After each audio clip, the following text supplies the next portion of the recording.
Good morning students, 8th class. Welcome again after 2 days in your science class. और आज हम लोग जो है बच्चों आपका पार्ट सेकंड जो पढ़ रहे थे सूक्ष्मजीव मित्र एवं शत्रु, उसमें हम लोग हानिकारक सूक्ष्मजीवों के बारे में पढ़ रहे थे। कुछ हानिकारक सूक्ष्मजीवों की क्या क्या हानियाँ होती है, सूक्ष्मजीवों से क्या क्या हानियाँ होती है वो हम लोग पढ़ चुके हैं। और आपका जो नेक्स्ट टॉपिक है वो है जंतुओं में रोगकारक जीवाणु। मैंने बताया था आपको कल के वीडियो में, मीन्स 1 तारीख के वीडियो में आपको ये बताया था कि सूक्ष्म जीव जो है वो मनुष्य में कौन कौन से रोग उत्पन्न करते हैं, और आपको एक टेबल दी थी, एक सारणी दी थी मैंने, उसमें बताया था कौन कौन से रोग जो है वो होते हैं सूक्ष्म जीवों के द्वारा। नाउ जंतुओं में रोग कारक जीवाणु, जंतुओं में कौन कौन से रोग उत्पन्न करते हैं सूक्ष्म जीव, वो देखेंगे आज हम लोग। देखो, अनेक सूक्ष्म जीव केवल मनुष्य एवं पौधों में ही रोग के कारक नहीं है, वरन ये दूसरे जंतुओं में भी रोग उत्पन्न करते हैं। रॉबर्ट कॉच ने सन 1876 में बैसिलस एंथ्रेसिस नामक जीवाणु की खोज की, जो एंथ्रेक्स रोग का कारक है। तो पौधों में रोग उत्पन्न करने वाले सूक्ष्म जीव, अनेक सूक्ष्म जीव गेहूँ, चावल, आलू, गन्ना, संतरा, सेब इत्यादि पौधों में रोग के कारक हैं। रोग के कारण फसल की उपज में क्या हो जाती है, कमी हो जाती है, क्योंकि जब कोई भी डिजीज़ या कोई बीमारी लग जाती है तो जिस तरह से हमारी हेल्थ डाउन होती है, वैसे ही जो फसलों की उपज है वो भी कम हो जाती है। और कई बार ये जो है पौधों को इतना नुकसान पहुंचाते हैं कि फसल उत्पादन बिल्कुल कम हो जाता है या ना के बराबर रह जाता है। तालिका 2.2 में कुछ पादप रोग दर्शाए गए हैं। अब मैं आपको एक सारणी दिखाऊंगी इसके नेक्स्ट डायग्राम में। कुछ रसायनों का प्रयोग करके इन सूक्ष्म जीवों पर नियंत्रण पाया जा सकता है। तो देखो आओ कि पौधों में सूक्ष्म जीवों के द्वारा जो है वो कौन कौन से रोग उत्पन्न होते हैं। सूक्ष्म जीवों द्वारा पौधों में होने वाले कुछ सामान्य रोग। देखो बच्चों, पादप रोग, फिर उस सूक्ष्म जीव का नाम दे रखा है जो इस रोग का कारण है, और संचरण का क्या तरीका, कैसे फैलता है ये, हवा द्वारा, भोजन द्वारा, कीट द्वारा कैसे फैलता है। सबसे पहले नींबू का कैंकर, ये एक ऐसा रोग है जिसमें नींबू जो होता है, कई बार आपने अभी इस टाइम देखो आप मार्केट में जो नींबू आ रहे हैं उसमें से कई नींबुओं के ऊपर एक ब्राउन कलर के स्पॉट बने हुए हैं, घेरे बने हुए हैं, वो रोग है वह एक तरह का जो ब्राउन स्पॉट है वो रोग है, जिसको नींबू का कैंकर रोग कहते हैं। और इसका कारण जीवाणु है, जीवाणु द्वारा ये रोग होता है। संचरण का तरीका जो है वो हवा है, हवा के द्वारा ये जीवाणु फैलता है। और नेक्स्ट है गेहूं की रस्ट, है ना, ये कवक के द्वारा, फंजाई या कवक के द्वारा, फफूंद के द्वारा होने वाला रोग है ये। इसके अंदर क्या होता है, मतलब गेहूं की रस्ट के अंदर जब आप गेहूं की बाल को छुएंगे तो ब्लैक कलर का पाउडर जो है वो आपके हाथ में लग जाएगा। और वायु एवं बीजाणुओं द्वारा फैलता है ये, क्योंकि एयर के अंदर जो है वो कवकों के बीजाणु रहते हैं हवा के अंदर, और वो जैसे ही उड़ते हुए कहीं भी इधर उधर गिरते हैं वहाँ ये रोग उत्पन्न करते हैं।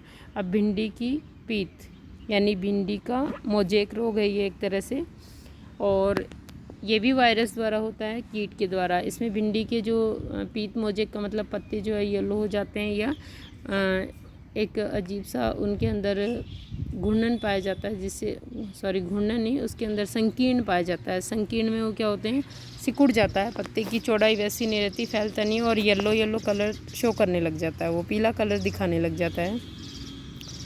चलो आगे बढ़ें।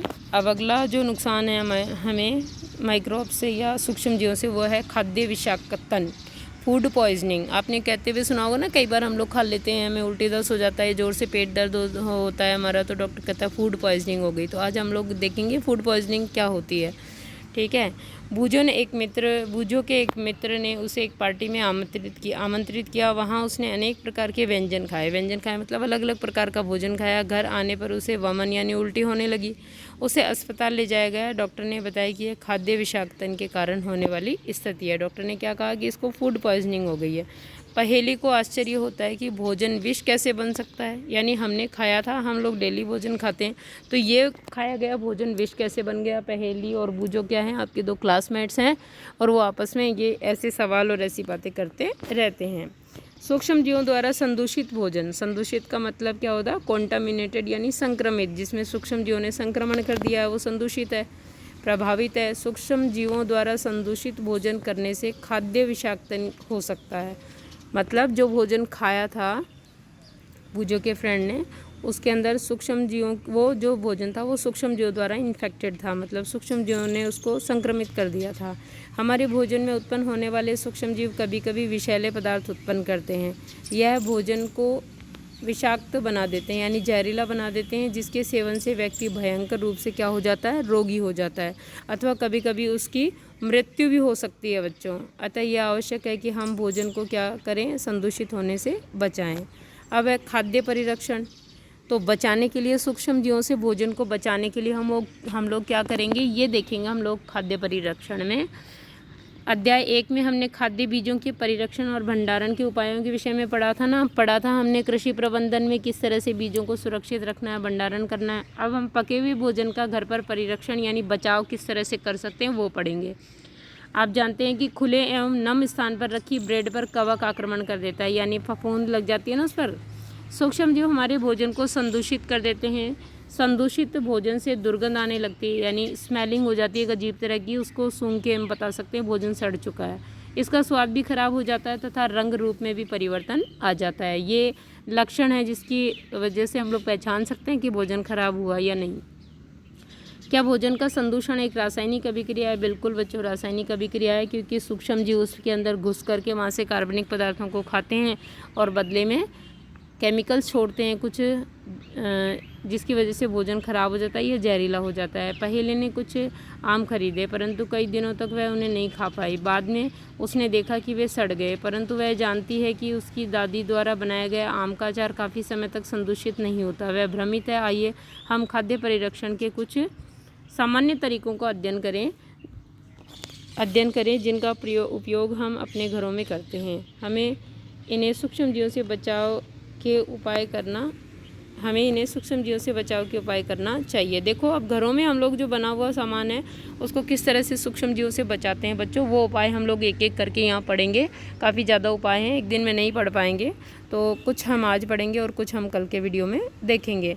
सबसे पहला रासायनिक उपाय। रसायनों के द्वारा कैसे उपाय कर सकते हैं वो देखेंगे। नमक और खाद्य तेल का उपयोग सूक्ष्म जीवों की वृद्धि रोकने के लिए सामान्य रूप से किया जाता है। आप जानते हो ना, जैसे कैरी वगैरह है या कोई चीज़ है, उसमें हम लोग नमक और हल्दी लपेट के रखते हैं, क्योंकि हल्दी भी सूक्ष्म जीवों को नष्ट करती है।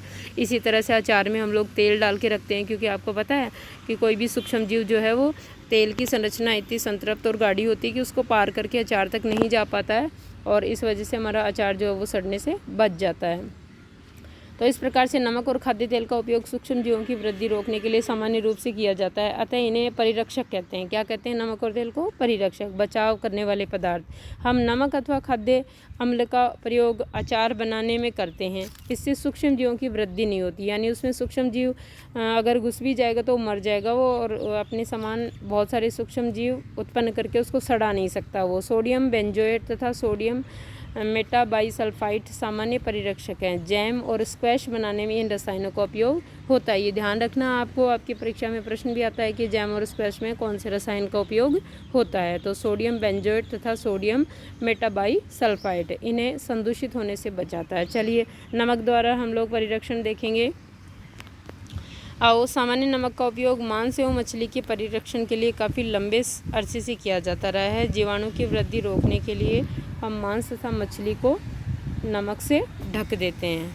नमक का उपयोग आम, आंवला, ठीक है, कैरी आदि का अचार बनाने के लिए भी किया जाता है ना बच्चों, किया जाता है, बिल्कुल किया जाता है। तो इस तरह से हम लोग जो है वो नमक के द्वारा नमक लगा करके, और हम लोग जो बीज हैं या फिर हमारा आंवला है, अचार के लिए कैरी है, उनको भी हम लोग क्या कर सकते हैं, परिरक्षित कर सकते हैं। इसी तरह से मछली में भी हल्दी और नमक लगा के रखा जाता है इनको सूक्ष्म जीवों से बचाने के लिए, क्योंकि नमक जो है वो एक ऐसा रसायन है जो सूक्ष्म जीवों को उत्पन्न होने से या उनकी वृद्धि होने से रोकता है।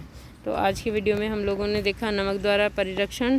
फिर हम लोग कल आगे और वीडियो देखेंगे कि किस तरह से जो है मीठा मुरब्बा बनाया जाता है, यानी चीनी द्वारा परिरक्षण कैसे किया जाता है, धूप में सुखाकर परिरक्षण कैसे किया जाता है। ये कुछ उपाय परिरक्षण के हम लोग कल के वीडियो में देखेंगे बच्चों।